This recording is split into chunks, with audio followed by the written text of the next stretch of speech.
अधिकृतपणे लागू झालेला आहे। तर बळजबरी, फसवणूक किंवा आमिष किंवा अवाजवी प्रभाव किंवा विवाहाच्या माध्यमातून होणाऱ्या बेकायदेशीर धर्मांतरणाच्या प्रकरणांवर आता या कायद्यानंतर कठोर कारवाई केली जाणार आहे। अशा प्रकरणांमध्ये 7 वर्षांपर्यंतच्या शिक्षेची तरतूद सुद्धा करण्यात आली आहे। हा गुन्हा अजामीन पात्र असेल हे महत्वाचं। तसंच स्वेच्छेने धर्मांतर करू इच्छिणाऱ्या व्यक्तीला 60 दिवस आधी सक्षम प्राधिकरणाकडे अर्ज करणं हे बंधनकारक असणार आहे।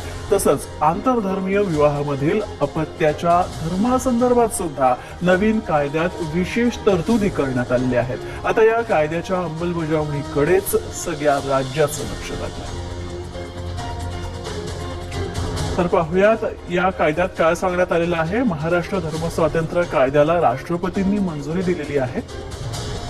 तर 30 जुलै पासून कायदा अधिकृतपणे राज्यात लागू झालाय। बळजबरीच्या धर्मांतराला या कायद्यामुळे लगाम बसणार आहे।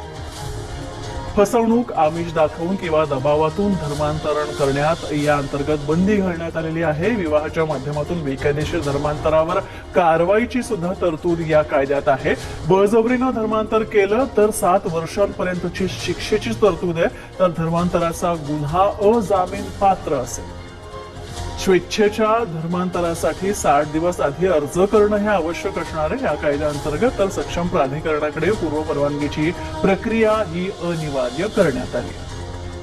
आंतरधर्मीय विवाहामधील अपत्याला आईचा विवाहपूर्व धर्म लागू असेल।